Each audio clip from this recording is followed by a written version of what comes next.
Pessoal, vamos lá então, olha só, começando aí uma nova parte da ecologia que fala sobre os desequilíbrios em ecossistemas, tá? Quais são as causas, quais são as consequências, e aqui nós vamos ter como base estudar aqui as causas e as consequências, basicamente, principalmente das poluições, tá? Então, a gente vai ver qual que é a diferença entre poluição, quando nós temos aqui o que a gente chama de poluição do ar, quais são os tipos de poluição do ar, tá? Poluição do solo também, quais são os tipos de poluição do solo, e nós vamos ter a oportunidade de estudar também, além da poluição atmosférica do ar, a poluição nas águas, né? O que tem comprometido os nossos lençóis freáticos, etc. tal, como que se dá esse tipo de poluição. Então, também, como as demais matérias da ecologia, é uma matéria bastante simples, que a gente vai falar sobre esses desequilíbrios primeiro, então, na atmosfera e quais são as consequentes causas desses desequilíbrios na atmosfera. Então, a princípio de conversa, vamos entender um pouquinho sobre a poluição, principalmente dos resíduos derivados da queima de fósseis, tá? Como que esses resíduos aí comprometem a atmosfera terrestre, como que eles envolvem nos chamados smog fotoquímico. O que é um smog fotoquímico, né? Que é aquele, por que quando você está numa grande metrópole, você vê aquele céu totalmente cinzento? Por que isso acontece? Qual que é a principal razão dessa ocorrência, né? O sol cinzento, tá? O céu cinzento, você não consegue ver normalmente o azul do céu, isso nós chamamos de smog, tá? Quais são as interferências na nossa própria cadeia respiratória, quando a gente fala em compostos nitrogenados, compostos à base de enxofre, tá? Que são derivados da queima aí, dos combustíveis, né, que nós utilizamos atualmente, exceto o etanol, que é um combustível mais natural, então você tem menos problemas de poluição com esse combustível, mas os demais são altamente poluentes, né? São combustíveis que a gente pode chamar massacrantes para a atmosfera terrestre. Então, a gente vai ver alguns desses combustíveis aqui, como é que eles funcionam, como é que se dá o processo de poluição. Então, nós vamos ver quem são essas partículas que ficam aí no ar, etc. tal, né? Esses resíduos que ficam no ar. Lembrando que, e aqui também envolvendo um dos problemas mais comuns que nós temos hoje, né, desde a Revolução Industrial, que é o aumento no incremento da camada de ozônio, da espessura, que desencadeia alteração no cobertor, que é o famoso efeito estufa, tá?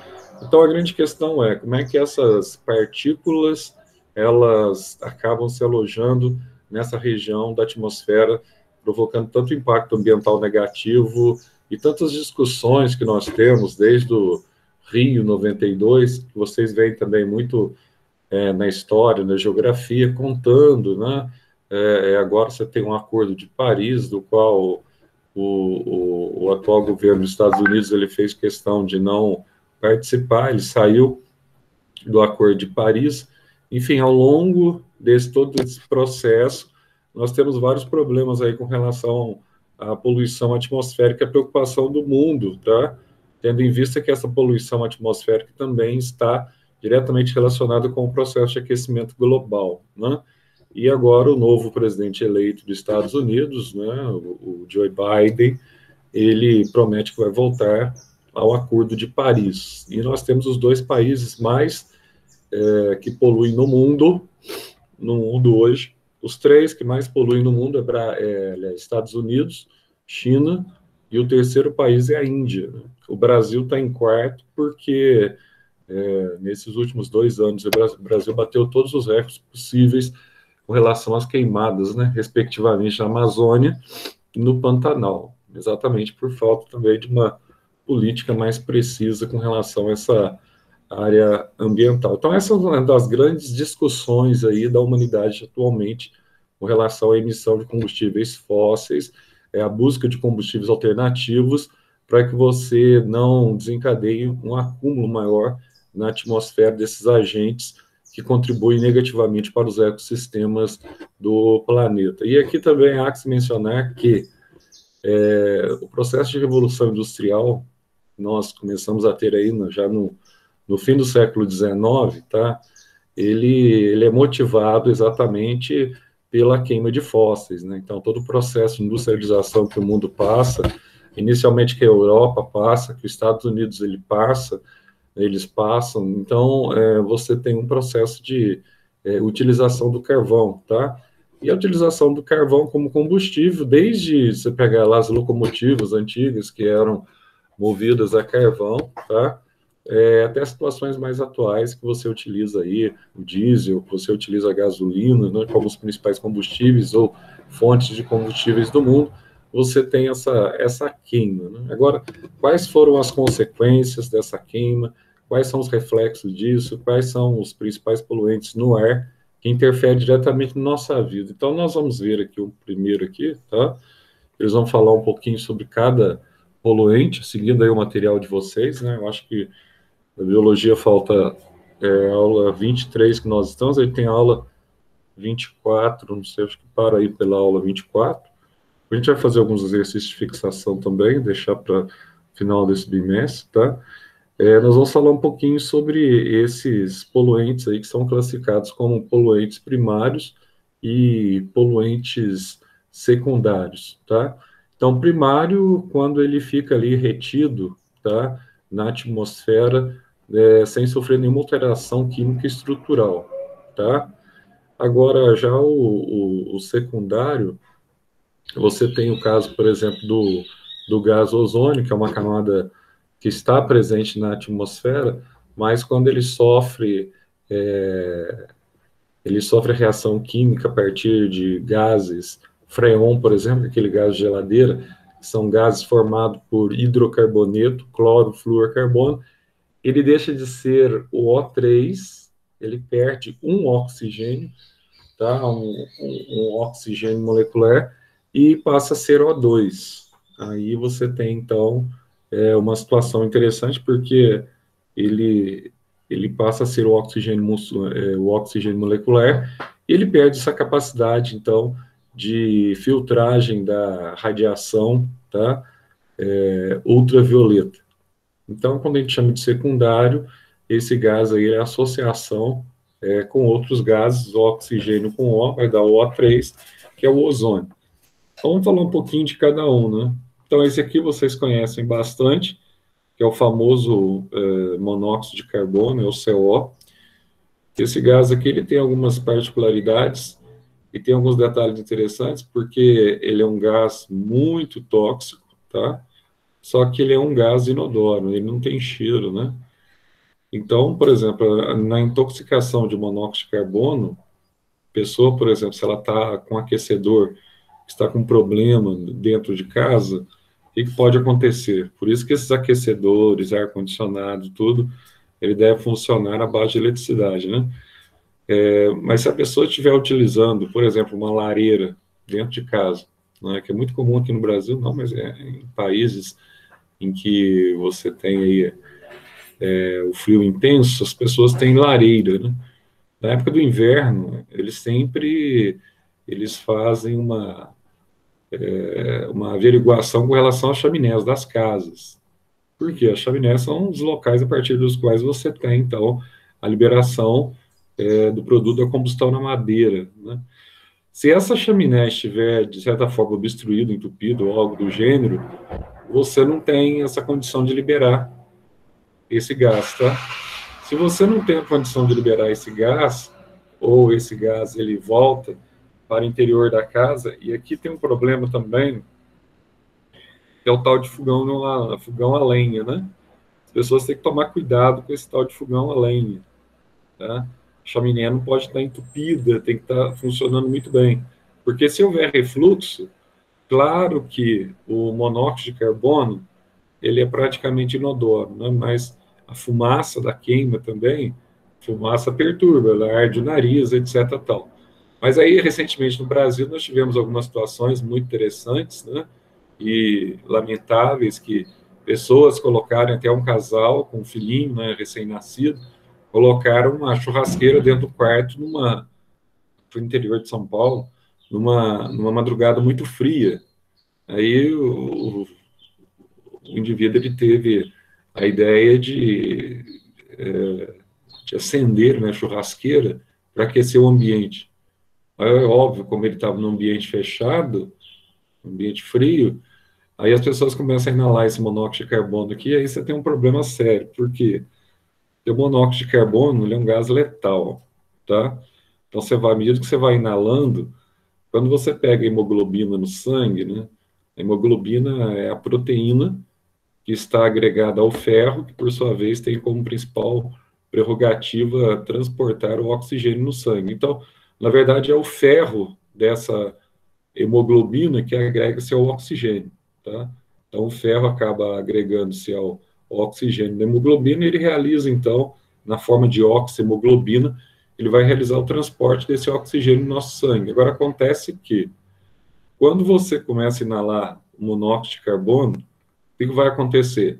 Isso pode também ser uma das formas, né, de suicídio que o pessoal faz lá, que você já viu em filme, né? O cara pega, ele coloca uma mangueira no escapamento do carro e coloca no vidro do carro essa mangueira e prende para dentro do carro, ele liga o carro, fica sentado, né, aí o que está saindo no escapamento está entrando no carro, né?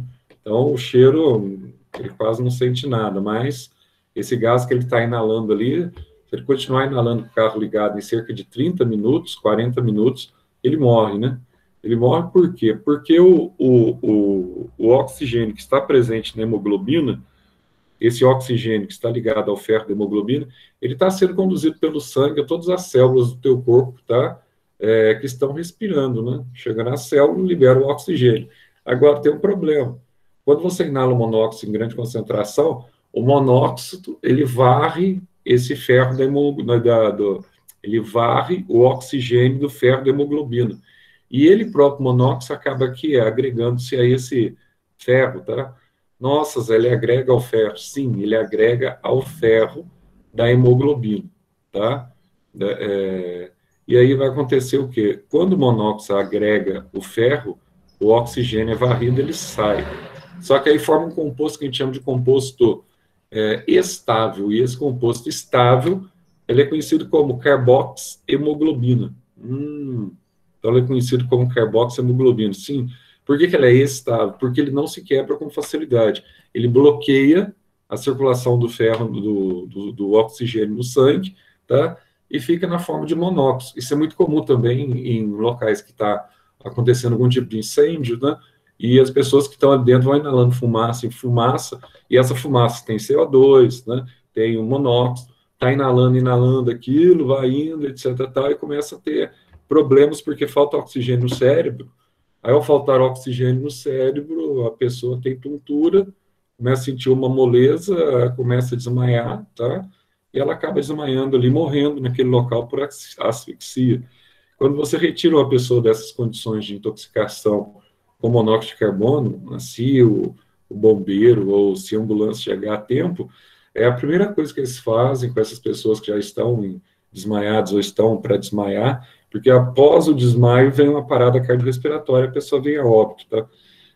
Após esse processo, ele já chega e coloca aquela máscara de oxigênio para forçar uma chegada muito forte de oxigênio, tá, no pulmão, para tentar suplantar essa ligação da carboxiemoglobina para a pessoa voltar a respirar naturalmente. Então, assim, muitos casos acontecem, tá, lamentáveis com relação a essa questão do monóxido de carbono.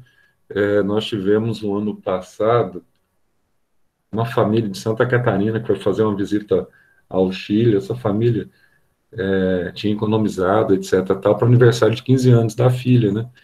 E, infelizmente, eles alugaram um apartamento lá no Chile por causa de ter um período de frio mais rigoroso. Você tem, então, os aquecedores, né? Mais aquecedores velhos. Lá você tem muitas construções velhas. E num desses aquecedores aí teve vazamento de gás, de monóxido de carbono. Então, a família toda morreu, faleceu, tá? Intoxicada com monóxido de carbono. Só um detalhe que esses gases voláteis, alguns deles que apresentam essa capacidade de volatilidade, alguns deles, eles não têm cheiro, né? São totalmente inodoros. Um dos gases mais comuns que não tem cheiro é o gás botijão, o gás de cozinha aí que vocês têm em casa, né? Ah, mas eu sinto cheiro, Zé. Mas a verdade, o gás de cozinha ele é formado pelo propano e pelo butano, né?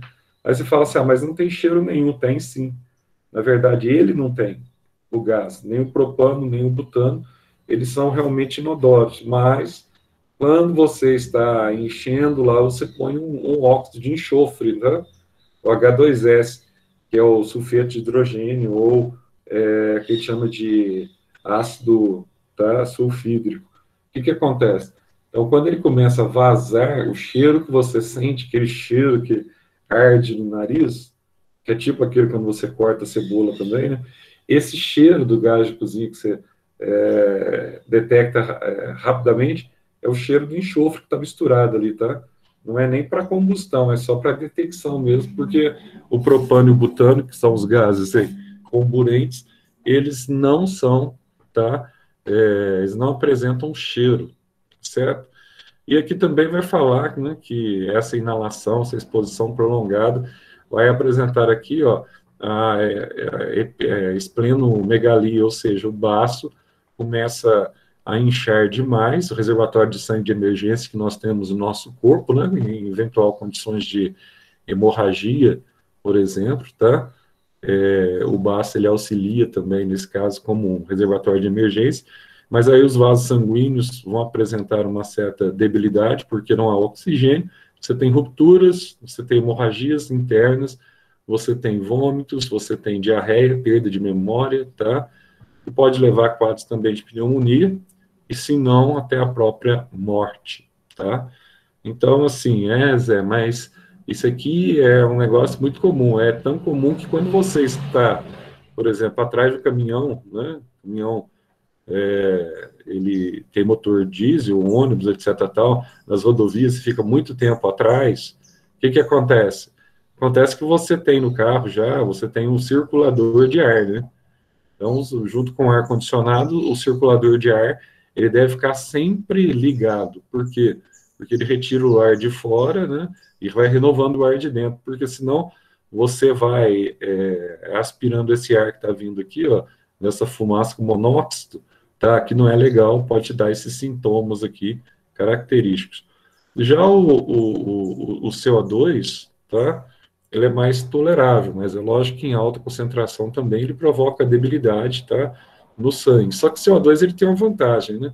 Quando ele se agrega à hemoglobina, o ferro da hemoglobina no sangue, ele forma carbohemoglobina. Qual que é a diferença?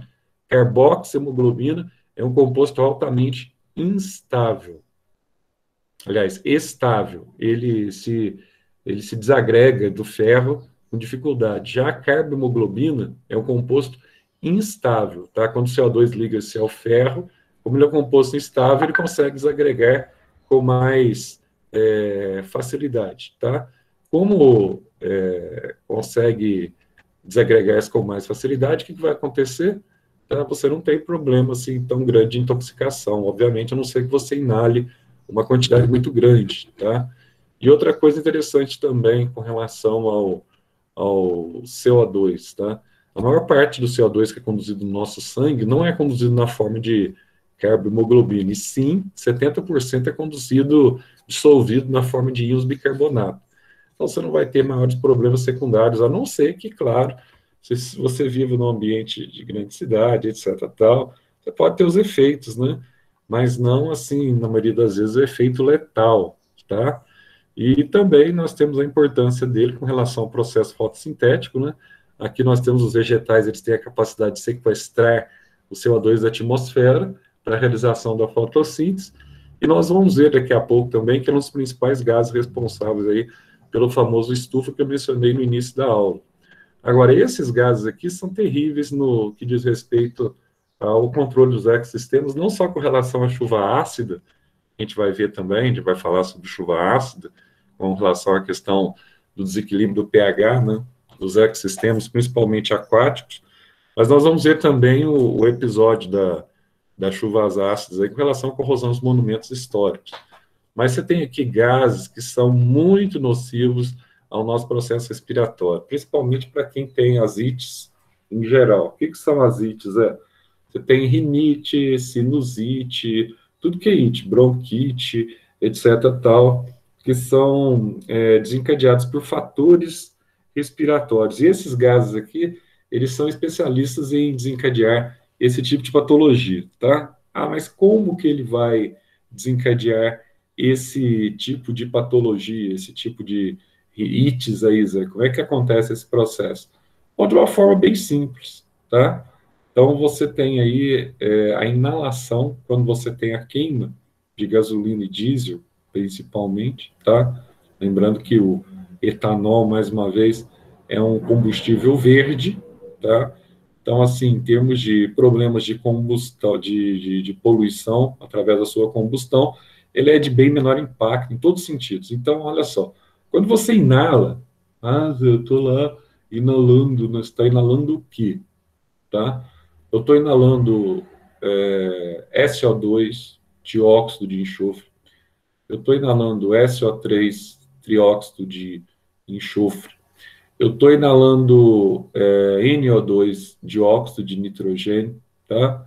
Eu estou inalando NO3, trióxido de nitrogênio. O que está acontecendo? Bom, esses gases, tá?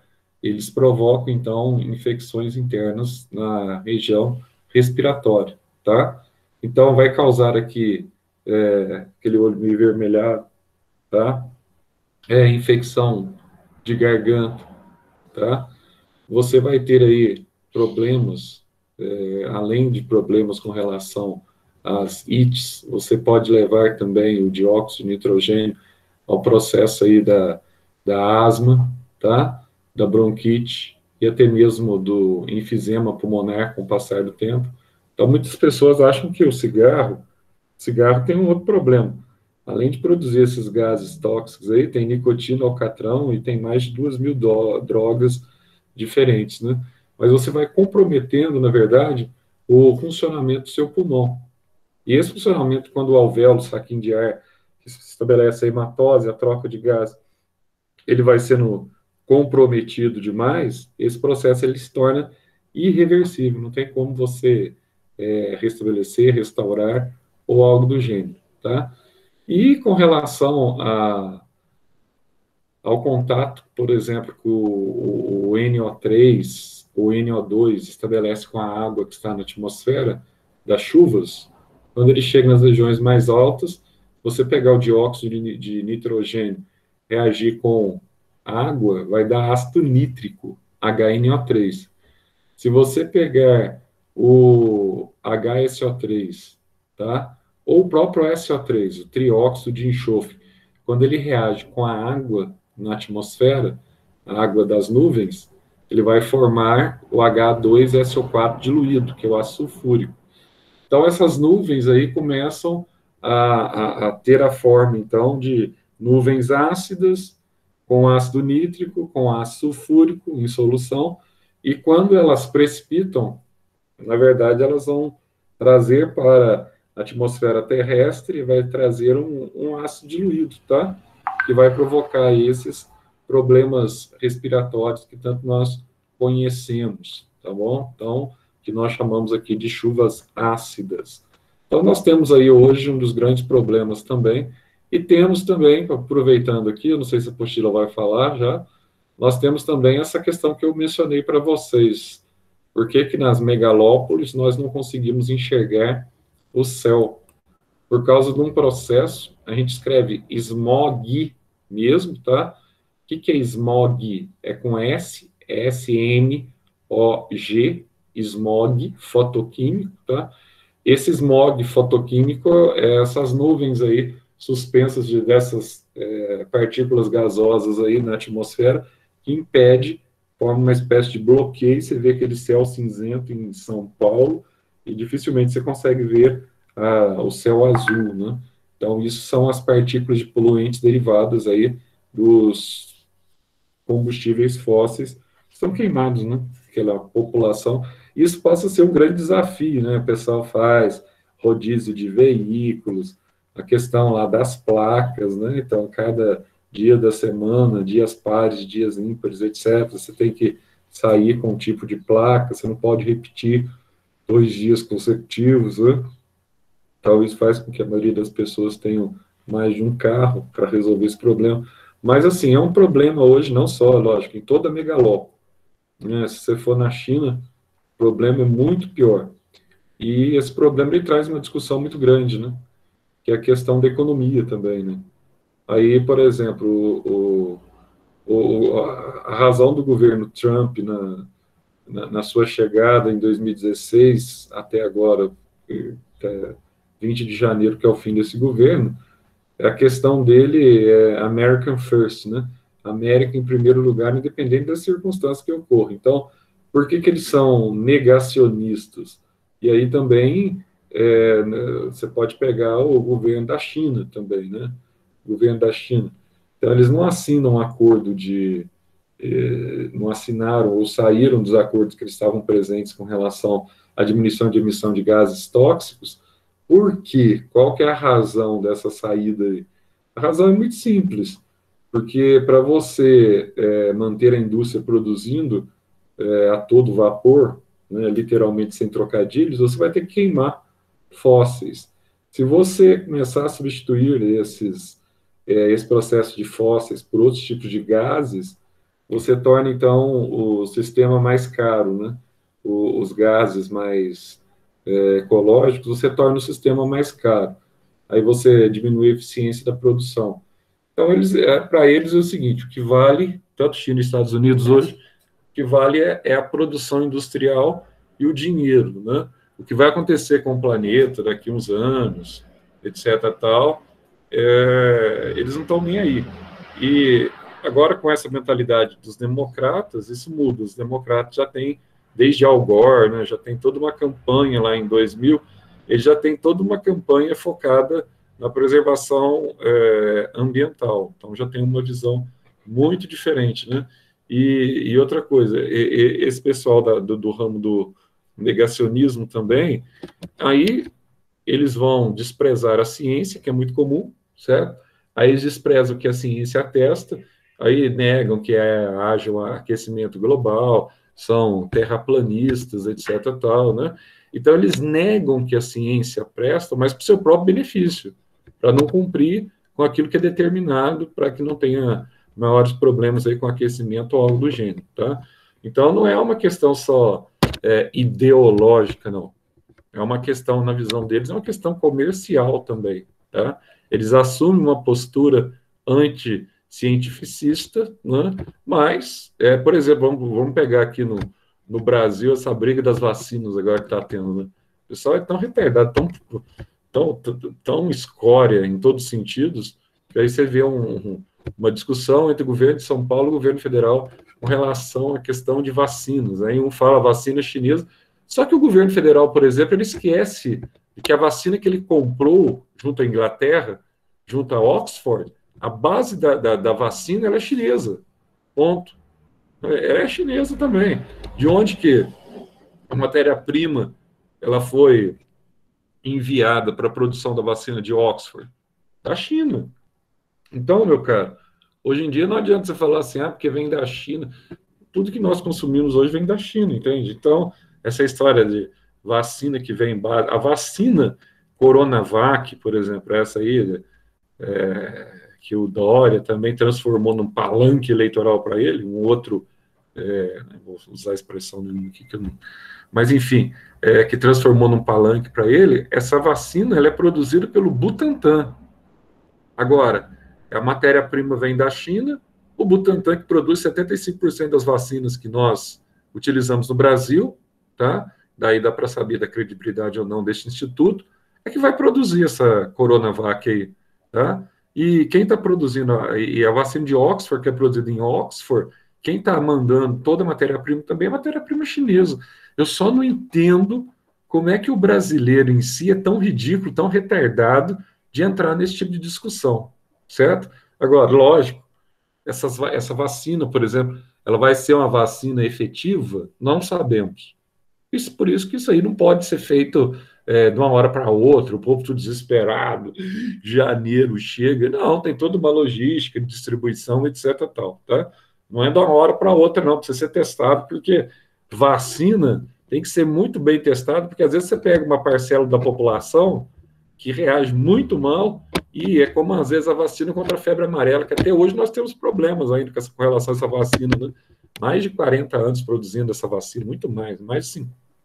Febre amarela, acho que mais de 50 anos já, 70, mais de 50 anos produzindo essa vacina, e até hoje essa vacina tem alguns efeitos colaterais, e algumas pessoas, é o mínimo, etc, tal, da porção da população, mas que pode desenvolver a doença, entende? Então não é uma situação simples, não. Por isso que, óbvio, se a Anvisa, que é o órgão fiscalizador nosso aqui, se ela liberar essa vacina, é óbvio que essa vacina ela vai estar apta a ser aplicada. A Anvisa não vai liberar qualquer porcaria, não. Ah, veio uma vacina russa aqui, a Sputnik, que não tem teste nenhum, a Anvisa vai liberar. E tem governo aqui no Brasil que tem a capacidade de fazer parcerias, né? O governo do Paraná, o governo da Bahia, é um negócio assim impressionante. Parceria com a Sputnik. Olha, a Rússia, eles têm uma capacidade muito grande na área farmacêutica, sim, né? Mas como eles fazem as coisas tudo meio obscuro, então a Anvisa não vai liberar se não tiver um relatório de publicação científica ou algo do gênero. Mas o Brasil, hoje em dia, o povo está muito mais preocupado com esse discursinho aí político, né? Politizado, uma coisa que dá vontade de enfiar o dedo na garganta e vomitar. Por isso que eu fiquei muito satisfeito, pelo menos a maior potência do mundo, né, conseguiu eleger um governo que tenha prioridade. Nós sabemos que é assim, porque já foi com Obama, já foi com Clinton, estou falando dos mais recentes democratas que chegaram ao poder americano.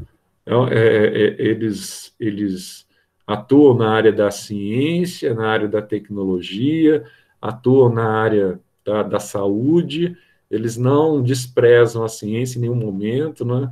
Não tem negacionista que vai colocar impasses, etc. Tal, né? Tem uma visão de política liberal, né? Aí tem aqueles outros que já falam assim, mas democrata é da esquerda, não existe socialismo nos Estados Unidos partidário que faça frente ao Partido Democrata e Partido Republicano. Você tem duas situações.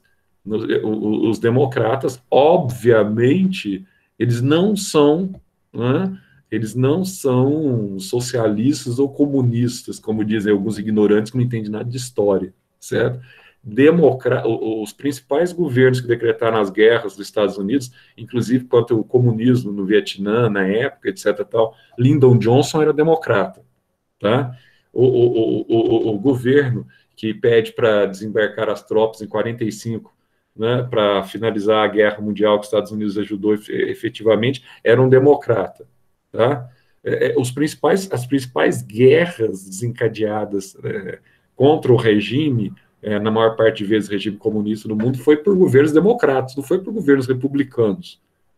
Com algumas exceções, por exemplo, mas não era por causa do comunismo, era por causa da ditadura no Oriente Médio, no caso Saddam Hussein, né, que foi deposto por Bush, que fez aquela lambança também, que na verdade até hoje não comprovou que Saddam Hussein tinha alguma coisa a ver com o atentado das Torres Gêmeas, né, mas ele precisava achar um bode expiatório. Mas quem acabou matando o Osama Bin Laden foi o Obama, em 2011.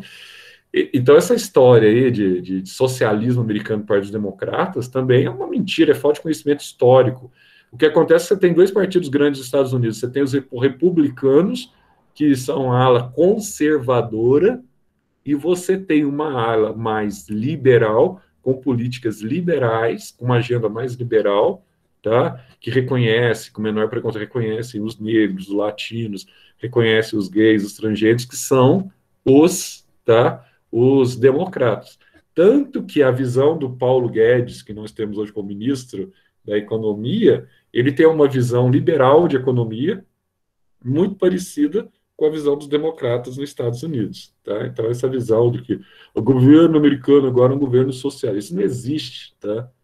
A América é capitalista até ao extremo. Então, Não se pense nisso. Então, olha só, aqui você tem, então, alguns compostos, né, que são utilizados aí para liberar essas partículas que ficam em suspensão no ar, que provocam esses problemas respiratórios, e esses compostos estão relacionados à queima de fósforo. Agora, esse processo de inversão térmica aqui, ele é legal, né? Porque esse processo de inversão térmica, normalmente, ele ocorre no período do inverno. Eu vou citar aqui um processo que nós tínhamos em Alfenas, talvez vocês eram muito crianças ainda, vocês não vão lembrar.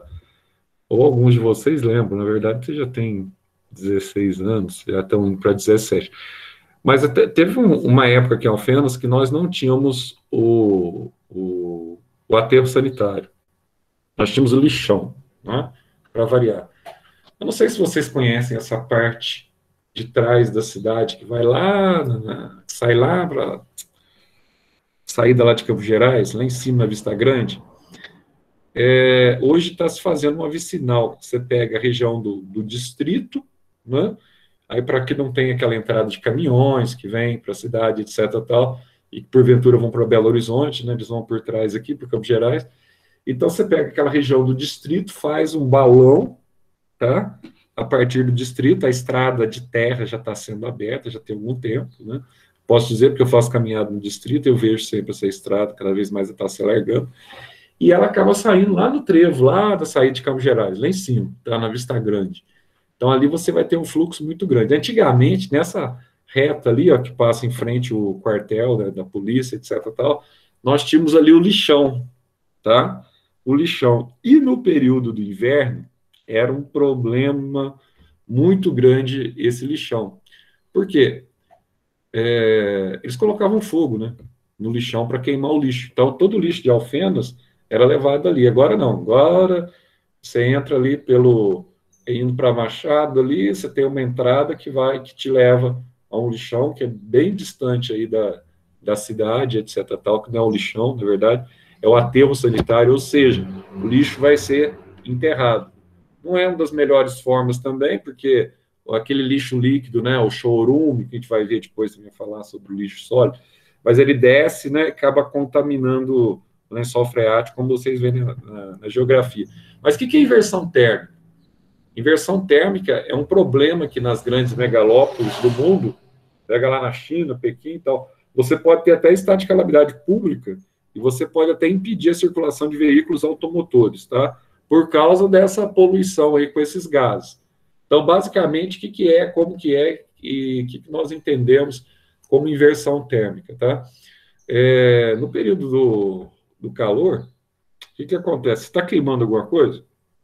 Aí você vai fazer aquela fumaça, tá? Então, o ar quente, ele é menos denso. Então, como o ar quente é menos denso, é igual aquela geladeira que a gente estudava lá no nono ano, funcionamento da geladeira, convecção térmica. Aliás, você deve ter estudado esse ano também física. Acho que estudou sim, né?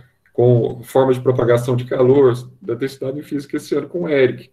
Então, olha só, o ar quente, ele sobe, tá? E que é menos denso, e o ar frio é mais denso, ele tende a descer, né? Então, um sobe e outro desce.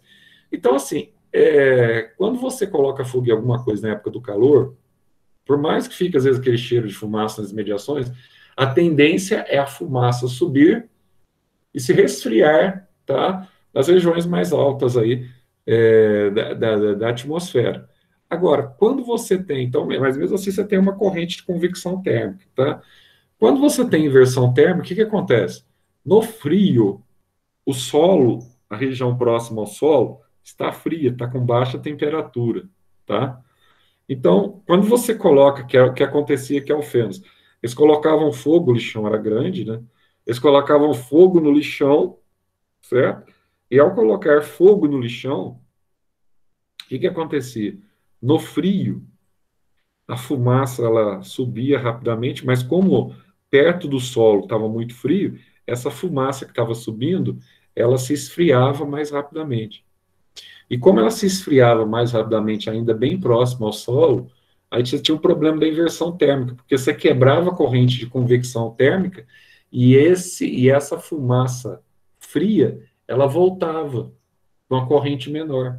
Então você quebrava a corrente, a fumaça fria voltava para onde? Próxima do solo. Então você pegava desde o lixão até mais ou menos aqui, ali perto do Sagrado, tá? A metade da cidade ficava debaixo de uma névoa de fumaça. Aquela névoa de fumaça era a inversão térmica que nós tínhamos, motivada pela queima do lixão. Acabou com o problema do lixão lá, acabou com essa névoa de fumaça, que era um saco. E aqui parecia uma cidade grande nesse quesito aí, com muitos poluentes, etc. Tal, que é um verdadeiro absurdo, né? Um verdadeiro absurdo. A cidade, a maior parte das cidades do Brasil ainda tem lixões, tá? Então, ela acontece no frio com a quebra da corrente de convecção térmica, porque o ar frio resfria rapidamente próximo ao solo, resfria rapidamente a fumaça e essa fumaça desce e fica nas mediações do solo. Um grande problema, tá? Para quem tem problema respiratório. Então, você vai ter todos aqueles efeitos anteriores que nós vimos aí nas poluições com os óxidos de nitrogênio e óxidos de oxigênio. Na época, eu fui convidado até lá perto do lixão, o pessoal da IPTV, para fazer uma entrevista, para falar sobre o problema, né? E interessante que nós tínhamos um problema lá que não era só inversão térmica, nós tínhamos um outro problema, tá, no lixão. O lixo hospitalar aqui da cidade, que era um agente poluente também, óbvio, né? E lixo hospitalar, entenda, ó, o cara amputou um pedaço do dedo, né? Amputou alguma estrutura maior, o pé, etc. Tal, muitas vezes é enrolado e vai para o lixo hospitalar. Tá? Eles até que muito desse lixo hospitalar, seringas de hospital, né, que não são poucas, eles eram enterrados lá no aterro sanitário, mas não respeitava nada na época. Uma região que eles deixavam como aterro sanitário, para o lixo hospitalar, mas não era aterro, coisa nenhuma. As valetas eram muito rasas. E tinha um cidadão que do lado que criava porcos. E esses porcos comiam no lixão, tá? Enfim, então você via claramente os porcos, na época, nós tínhamos lavoura de batata que tinha que passar em frente ao lixão, que ia lá para aquela, perto da harmonia. Aí, meus caros, você via, assim, porcos atravessando ali, tá? Tinha hora que tinha que parar para os porcos atravessarem, tantos porcos que tinham, né? Porque porco no lixo vai comer muito. Mas os porcos iam lá e pegavam o lixo hospitalar também. Aí saía porcos lá com seringa, né? Virada na boca ou algo do gênero, um negócio extremamente anti-higiênico, né? Esses porcos aí, muitos se alimentavam, acabavam se alimentando de carne humana, mesmo, dedo, etc. Tal. Enfim, quem vinha e comprava esses porcos era não vou falar o nome aqui porque senão fica chato, né? Mas era um frigorífico muito conceituado lá de Poste de Caldas na época, tá? Comprava os porcos, levava os porcos para o abate e depois voltava aqui para Alfenas em forma de derivados suínos, né? E era um frigorífico bastante, ainda é, um frigorífico bastante conceituado, tá? Aqui dá para você ver, ó, tá vendo esse processo que a gente chama de inversão? Você pega aqui uma região que está com a temperatura mais elevada, ó, o ar quente está subindo, tá vendo aqui, ó? Aqui se ele atravessa o ar frio, ele vai para o ar mais frio, então ele vai para regiões mais altas, né? Aí forma corrente de convecção, mas quando ele chega de volta ao solo, o ar chega, mas sem os poluentes. Já aqui no caso da inversão térmica, ó, aqui, ó, próximo aqui, ó, é o ar frio. Então você tem, pega um pouco de água para mim, ó, Renan. Quando você tem aqui o ar frio, ó, os carros aqui estão liberando poluentes. Esse produto da combustão aqui fica nas imediações do solo, tá vendo? Aí você quebra essa corrente de convecção térmica. Aí você tem, então, a formação de uma nuvem próxima ao solo aqui, ó, aquela nuvem de poluentes que tanto perturba aí, que pode desencadear aí problemas, tá? A saúde respiratória. Então, é um dos grandes problemas hoje, das grandes metrópoles que nós temos hoje, esse processo de inversão térmica. Seguindo aí na apostila de vocês, um dos principais problemas que nós temos, desafios para o mundo hoje, esse problema aqui do aquecimento global, né? Tá bom, Zé, esse problema do aquecimento, duas coisas que vocês têm que focar bem para Enem, porque em época de pandemia, essa parte que a gente está vendo de ecologia, tá? É uma das partes mais. Renato, ô Renato, depois você pega água para mim. É uma das partes que mais caem no Enem na atualidade, tá? Então, olha só, essa questão aqui do CO2, do aquecimento. Agora, duas coisas diferentes, você não pode esquecer. Guarda para mim isso, tá?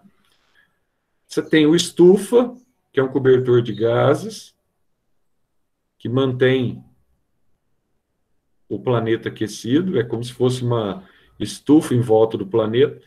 Esse cobertor de gases, ele fica aqui, ó, tá vendo? A 20 mil metros de altitude, a 20 quilômetros do chão do planeta, tá? E você tem o que nós chamamos aqui de camada de ozônio, são duas coisas diferentes. A camada de ozônio, ela fica a 35 quilômetros do chão, tá? Da Terra. Então, ela fica a 35 mil metros de altitude. A gente vai ver essa diferença dos dois. Então, o estufa a 20 mil e o ozônio a 35 mil. Guardou? Beleza. Então, são duas diferentes. Um serve para como se fosse um vidro de uma estufa, para aquecer, manter o planeta aquecido, e a outra serve para filtrar a radiação, que a gente chama de radiação ultravioleta, né? Que é o ozônio, para que essa radiação ela chegue com menor intensidade e diminua o fluxo de câncer de pele.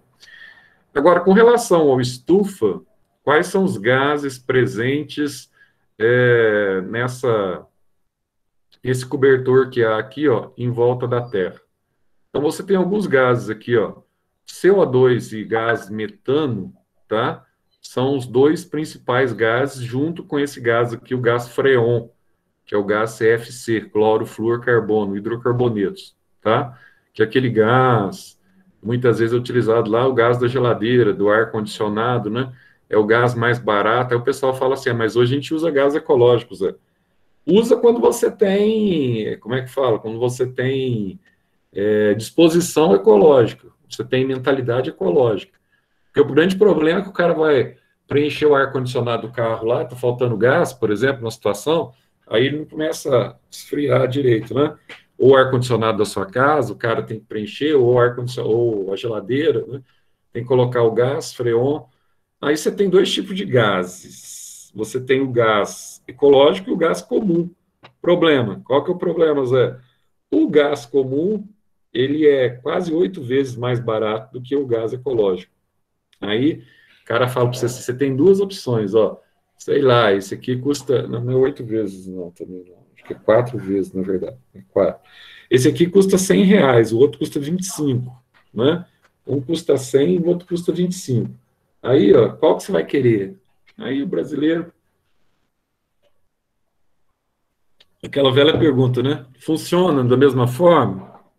Ah, eu vou querer o mais barato, né? Mas aí você vai contribuir decisivamente, negativamente, para o aquecimento global.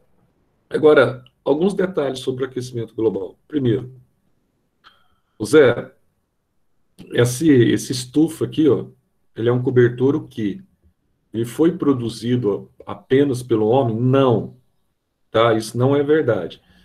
Então, o que que acontece? O estufa é um cobertor natural que foi produzido ao longo das eras geológicas por erupções vulcânicas, por exemplo, tá? Então, você, a partir das erupções vulcânicas, você tinha, então, a liberação de gases, né? Como o CO2, tá? O gás metano. E esses gases, eles foram se alojando aqui, ó, a 20 quilômetros de altitude, ou 20 mil metros da Terra. Ah, mas esses gases aqui, eles foram extremamente benéficos para a vida no planeta. Claro, o estufa natural, ele é extremamente benéfico para a vida do planeta e mantém o planeta a uma temperatura de 16 graus Celsius, tá? Em média, se você pegar a temperatura do Polo Norte, Polo Sul e do Equador, a média de temperatura que nós temos no planeta é de 16 graus Celsius. Aí você fala assim, mas então qual que é o problema? Para que que ele serve? É muito simples, olha só.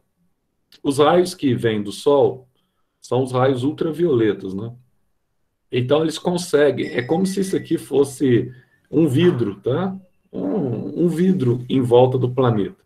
Então eles conseguem atravessar esse cobertor estufa, esse vidro, só que quando eles batem na Terra, os raios ou na água, os raios ultravioleta, uma parte da energia deles é absorvida, tá? E a outra parte da energia, ela é irradiada, ou seja, ela é devolvida na forma de irradiação, que é uma das formas de propagação de calor também, né? Tá vendo aqui a seta? Significa que ela é irradiada. Quando ela é irradiada, como ela perdeu uma parte da sua energia, foi absorvida pelo planeta, ela é irradiada na forma de raios infravermelhos, tá? Ou também conhecidos aí como ondas de calor. Então, quando a onda de calor ela bate aqui agora no estufa, ela não consegue atravessar. Como esse raio infravermelho agora não consegue atravessar, ele é devolvido para a Terra na forma de calor. Então você mantém a temperatura do planeta. Se não tivesse essa estufa natural aqui, ó, você teria um planeta gélido. A temperatura do nosso planeta chegaria a cerca de 35 a 55 graus negativos, tá? Então seria um planeta com condições totalmente inóspitas, totalmente desfavoráveis para a vida, certo? Então você não teria vida aqui, simplesmente não teria vida nesse planeta, porque a temperatura é muito baixa, seria uma nova era do gelo. Então, o estufa, ele foi feito, tá? Foi feito de forma natural, com o objetivo de manter esse equilíbrio da temperatura. Agora, qual que é o problema do aquecimento global em função do estufa que nós temos hoje? Qual que é o problema? O problema maior que nós temos hoje é que, após a Revolução Industrial, nós tivemos a intensificação de fósseis. Com a intensificação de fósseis, esses gases começaram a acumular com mais intensidade nessa região da atmosfera. Com o acúmulo com mais intensidade nessa região da atmosfera, você aumentou a espessura do cobertor natural, que era o estufa, tá?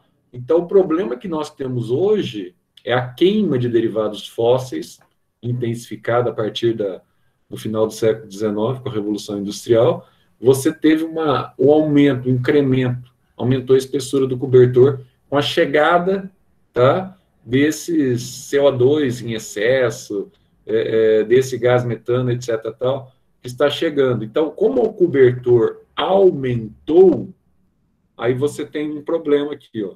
Se aumentando o cobertor,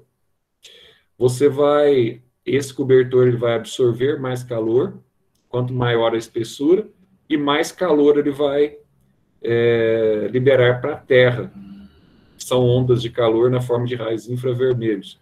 Então, como ele libera mais calor para a Terra, aí você tem as causas negativas por ação humana do aquecimento global, tá? Do efeito estufa. Aí o que acontece? A temperatura média da Terra aumenta, que está acontecendo ao longo dos últimos 100 anos, tá? Já aumentou, estima-se que agora nos próximos, até 2100, que essa temperatura ela aumente de 2 a 4 graus Celsius.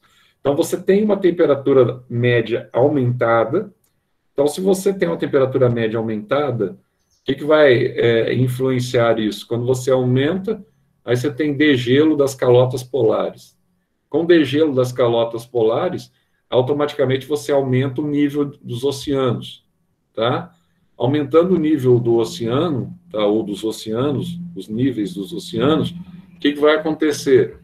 As regiões ribeirinhas, as regiões de encosta, tá, as regiões praianas, elas são inundadas. Então, você tem enchentes nas regiões praianas, e essas enchentes são enchentes, muitas vezes, catastróficas, tá? E outro problema também, então, que você vai ter ali, ó, você tendo todo esse sistema de massa de ar quente com mais intensidade para elevação da temperatura global, você vai ter uma ingerência, uma mudança no regime das chuvas. Aí você tem El Niño, Laninha, tá? E assim por diante. Você tem correntes opostas aí, cada vez mais, que têm aumentado significativamente o regime das chuvas. e, diga-se de passagem, muitas vezes com escassez de chuvas em várias áreas do planeta, inclusive aqui no Brasil, né? Você tem inversão das estações térmicas, às vezes nós estamos em plena primavera, chegando no verão já, e de repente faz frio, né? Tem dias frios, né? Então essas inversões térmicas, inversões no regime das chuvas, nessa época era para chover muito e não está chovendo, entende? Então, são consequências do aquecimento global. Agora, aquela história que a gente fala para vocês. E a questão da pecuária, onde entra isso? Acho que eu já até comentei com vocês. O boi é ruminante, né? E nós temos que alimentar hoje mais de 7,5 bilhões de pessoas no mundo. E a pecuária é uma forma que cada vez mais tem sido intensificada. O Brasil racha de vender carne para o mundo, inclusive, o maior comprador de carne é a China. Aliás, o maior comprador de tudo, praticamente, é a China, né? E o boi, quando ele está ruminando o alimento, ele não solta pum, como o processo de ruminação na boca, ele tem bactérias ali para produzir celulases, bactérias que vivem em ambiente anaeróbico, que liberam o gás metano. Então, o que acontece? Quanto maior a criação do gado que nós temos, isso é uma necessidade, lógico que não tem como você diminuir a criação do gado, é complicado isso, da mesma forma que a agricultura cada vez mais ela tem que avançar mesmo, não tem jeito assim, em termos de produção. Vou usar menos defensivo, muito difícil. Você pode usar para uma parcela da população que consome produtos orgânicos, mas a maior parte do que você consome é produto que tem agrotóxico mesmo e vai ter sempre essa necessidade de produzir mais. Então, é uma situação muito complicada, tá? A equação quase que não fecha, tá? Então, você tem, então, esse CH4 metano, ele acaba que, liberado pela pecuária, cada vez mais expansiva no mundo, acaba que acumulando, né? Também na atmosfera. Então, a pecuária, ela interfere negativamente também no estufa, tá? Que é uma necessidade do homem. Aí você tem situações que fala assim, mas quando que isso vai parar, hein? Será que a população vai crescendo exponencialmente, né? Porque o homem ele vai eliminando seus predadores naturais. Então, a gente tem aquela curva, né, exponencial de crescimento da população. Será que vai crescendo? Como eu falei para vocês já em outras aulas, né? Aí nós temos um problema, tá? Para ser resolvido. Tamanho da população mundial. Na verdade, por isso que surge aquilo que eu falei para vocês. Nós estamos diante de uma pandemia. Você surge aí as pandemias exatamente como uma forma de nivelar a população, né? Felizmente não é a situação mais ideal, mas a epidemia é uma resposta, muitas vezes, da própria natureza para que haja um nivelamento, tá? Para que haja uma diminuição de indivíduos que agem negativamente sobre essa população, tá certo? Então, essas pandemias que nós vivenciamos hoje, essas situações que nós vivenciamos hoje, já são esperadas e ao longo do século, mas morre muita gente, né? Morreu também com a peste negra, morreu com a peste bubônica, infelizmente, e por isso que os cientistas hoje eles falam assim, cada vez mais a chance de nós termos epidemias, e epidemias violentíssimas ainda estão por vir, né? Sim. Quanto maior a população, mais problemas nós teremos nesse sentido. Por quê? É o controle biológico, tá? Do próprio meio ambiente. Então, aqui, ó, o interessante é que o governo brasileiro aqui, ó, que vai falar na cúpula da ONU, né? Desenvolvimento Sustentável, o governo brasileiro, na época, ele se comprometeu a reduzir a emissão de gases estufa em 43% até 2030. E diga-se que você vê isso muito em geografia, o Brasil ganha créditos de carbono com isso, né? Tinha as ONGs patrocinando. O Biden, ele disse que ele vai investir para a preservação da Amazônia, tá? 20 bilhões de dólares. Isso não tem nada a ver com comprar a Amazônia, cara. Falando de preservação da Amazônia, porque a Amazônia é o ar-condicionado do planeta, né? É a maior floresta do mundo, e o mundo depende da Amazônia hoje. Então, embora seja do território brasileiro, ninguém questiona isso, mas a Amazônia é patrimônio da humanidade, tá? E o mundo depende. Mas o Brasil, ele se comprometeu acabar com o desmatamento ilegal, isso que parece que é uma piada, né?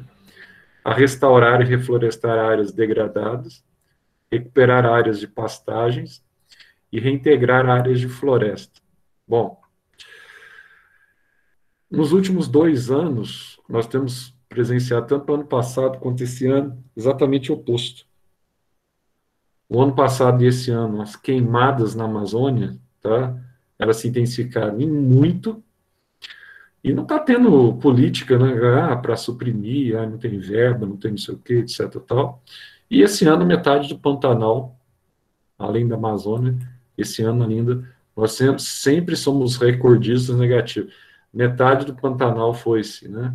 Foi-se embora. Bom, pessoal, isso é uma situação que eu estufa. E a camada de ozônio, Zé? Então, ó, você não vai esquecer disso para mim. Essa camada de ozônio, tá? Ela fica mais ou menos aqui, tá? A 15 quilômetros acima da camada estufa. Então, em média, ela vai ficar a 35 quilômetros da Terra. Aqui ele coloca essa bandagem aqui de 15 a 45, mas, na verdade, a média aqui, ó, da camada, ela chega a 60, seria 30, mas hoje sabe-se que fica em torno de 35. Então, ela fica acima do estufa.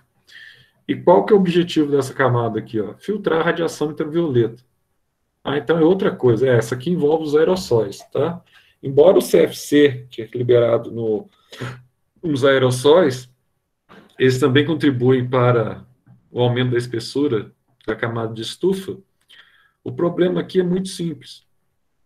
Esse ozônio aqui, ó, ele é liberado, então, nas imediações do solo, através de gases poluentes, como o gás freon da geladeira, quando ele não é um gás ecológico. Então, se você inalar o ozônio próximo ao solo, ele é tóxico, tá? E vai provocar aí doenças do trato respiratório. Só que esse ozônio, a 35 mil metros de altitude, ele é benéfico para o ecossistema, porque ele diminui a intensidade da radiação ultravioleta que está chegando. É um filtro natural. Bom, o que tem acontecido? Com a liberação desses aerossóis, tá? Principalmente os aerossóis normais, desodorante, etc., tal, que não usa gás ecológico, você tem liberado, e assim como os gases de geladeira, você tem liberado mais desses gases para a atmosfera. Quando ele chega aqui, ó, ele reage com o ozônio, esse gás aqui, o CFC. Então, de uma forma bem simples, ele retira um dos oxigênios aqui, ó, tá? Oxigênio que a gente chama de oxigênio nativo, ele vai retirar um dos oxigênios nativos do ozônio. Então, ele vai deixar de ser O3 e vai passar a ser O2. Então, presta atenção, ele é filtro na forma de O3. Quando ele passa a ser O2, ele deixa de ser um filtro. E ao deixar de ser um filtro, ele vai formar aqui um buraco na camada de ozônio. A gente chama de buraco. Por quê? Onde que era O3 passou a ser O2. Então nesses locais, e hoje a camada de ozônio, ela está em pequeno, quando você pega uma foto aqui, ó, você vê aqui as debilidades que ocorrem com a camada de ozônio hoje em termos de planeta. Isso aqui é uma foto ainda mais de 7 anos, uma foto antiga, tá? Mas você vê as áreas aí de buraco dessa camada de ozônio. Então, o que acontece? A radiação, ela chega com mais intensidade, tá? Na Terra. Ao chegar com mais intensidade na Terra, aumenta a propensão de neoplasias malignas, tá? Que são derivadas de mutações gênicas, tá? Que pode causar aí o que nós chamamos aí de câncer de pele, tá? Nos seres humanos. Então, um dos grandes problemas também ecológicos da atualidade é que ele vai contar a historinha para você, etc, tal, ele vai formar aí o oxigênio molecular, etc, tá? Essa questão do ozônio também é um dos grandes problemas que nós temos. Chuva ácida foi aquilo que nós falamos para vocês. Então, quando você tem a liberação de compostos, de óxidos à base de nitrogênio, tá? E óxidos à base de nitrogênio e de enxofre, aqui enxofre, dióxido de enxofre, e quando você tem também o trióxido de nitrogênio, quando entra em contato com a água, entrou em contato com a água, aí vai formar os ácidos. Então você tem nuvens repletas de ácidos.